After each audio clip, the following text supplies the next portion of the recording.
And joining us now from the U.S. is Jason Greenblatt, the former assistant to President Trump and special representative for international negotiations and a partner now at Our Crowd. Jason, thank you for coming. Secretary Pompeo didn't say much publicly about the annexation issue. There's a lot of discussion, debate here about whether this visit is in some way a green light for Israel to proceed on it, or perhaps he came to offer some kind of clarification or conditions to be put on that move. You were close to the crafting. You were one of the architects of this peace vision. So perhaps help us understand the meaning of this visit on the annexation issue. Well, I'd like to just start by saying the fact that Secretary Pompeo came to Israel in the midst of the pandemic, and I understand, of course, Israel has opened up, and I congratulate Israel on that. But the fact that he came there to discuss various important issues with our close friend and cherished ally Israel is of significant importance. I also would like to express my condolences to the state of Israel and to the family of Amit Ben Yigal, who was murdered. I think the fact that Secretary Pompeo opened his remarks by expressing condolences and used language that's different than any Secretary of State, in my opinion, or any administration, where he expressed Israel's right to defend itself when an IDF soldier was killed, is of significant importance. As to the annexation, I think Secretary Pompeo has been clear that Israel is a sovereign country and that it has the right to make a decision on its own as to what to do. I'm confident that the two countries, my country and Israel, will be working together hand in hand to do it in a way that makes sense and to do it in a way that supports the potential for peace between Israel and the Palestinians.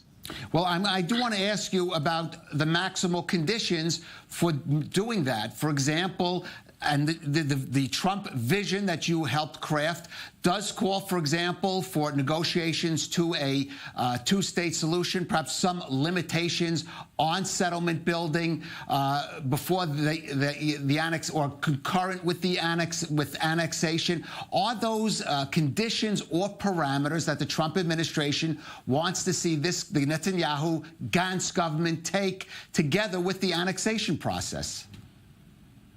Well, as you know, I don't speak for the White House anymore, so I'm giving you my own personal insight, having been one of the chief architects of the plan.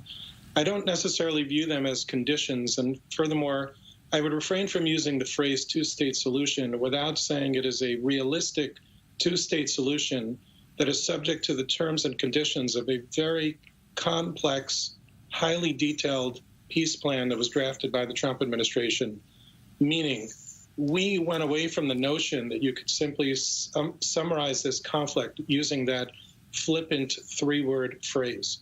It does offer the Palestinians a state, but it offers them a state under very specific conditions. And Prime Minister Netanyahu and Speaker Benny Gantz both endorsed the plan when they visited Washington in January. Now that they're forming a national unity government, hopefully tomorrow, I hope that they will continue with it. But Israel does have the right to make its decision. Its decision would come with, I believe, a commitment to negotiate in good faith on the basis of the plan that President Trump unveiled in January. And if the Palestinian leadership continues to reject the plan and ignore the United States of America, I believe it does so at its own peril. You keep saying, of course, that Israel has the right to make its decision on annexation. That is a given. But one factor in that is the importance of U.S. recognition of that, as, for example, the administration decided to take when it came to the Golan Heights. So that's what I'm really asking you about, the conditions under which the Trump administration would recognize Israel's sovereignty over some areas of the West Bank.